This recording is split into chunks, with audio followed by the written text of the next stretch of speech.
Here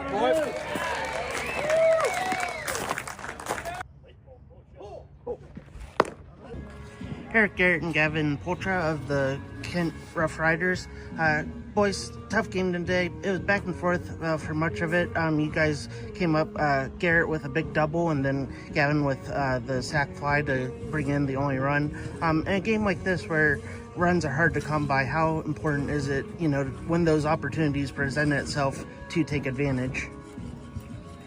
Well, I think it's important that we put the ball in play and not really strike out and stuff. I think we need to capitalize with 2 outs more. We had multiple times where we had runners in scoring position with 2nd and 3rd, and we just couldn't get the ball in play.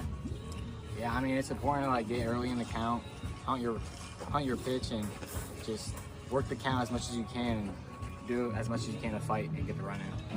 And how great, four different pitchers came in, 5, and keeping Marlington off the scoreboard for as long as they did. They were able to get some guys on, but you guys were bend but don't break through the first 6 innings. How important is that as the season moves forward to know that just because they get on base doesn't mean that runs are going to score because you guys have good pitching and good defense behind them? Yeah, I think it's important that our pitchers know that they have a good defense behind them and that they'll make plays for them no matter what, even if they walk a few guys and start the inning. They just got to know that if they throw strikes and they put in play, we'll make plays for them. Yeah, it's good to have just pitchers who pitch for contact, get outs. We don't really need strikeout pitchers. I mean, outs is all you really need in baseball. So. All right, boys, thank you. Yep. Here with Kent head coach Mike Haney. Coach, tough game today, 2-1 defeat to Marlington. Had the 1-0 lead for much of the game.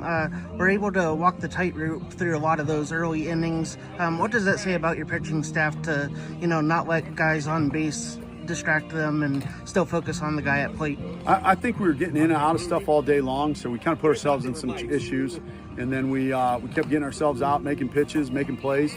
Our luck ran out a little bit. We started the day with a good win against Aurora, coming from behind in a 1-inning game, essentially down 13-12, and worked that out in the 1 inning. Ended up winning 14-13 to stay at 3-1 in the league. So that's really the most important thing today.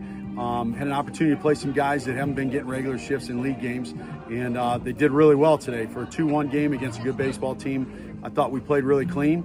I thought we threw the ball really well, and at the end of the game, we just didn't end up winning. So a little frustrated and a little disappointed, but at the end of the day, not nearly upset. We're in a good place right now, 3-3. So, even though only able to get 1 run across, that run, manufactured with some good base running and some, situational baseball, moving back into league play, what can a game like this, despite the loss, kind of pull some of those good points out? Oh, it's tremendous for us, because that was one of the conversations we had after the game is we got to find a way to win close games. We got to cover bunts. We got to understand where our cutoffs go. We got to understand from a pitching standpoint what our pickoffs are, and we got to throw strikes. And those things, I think, equate to tight baseball games.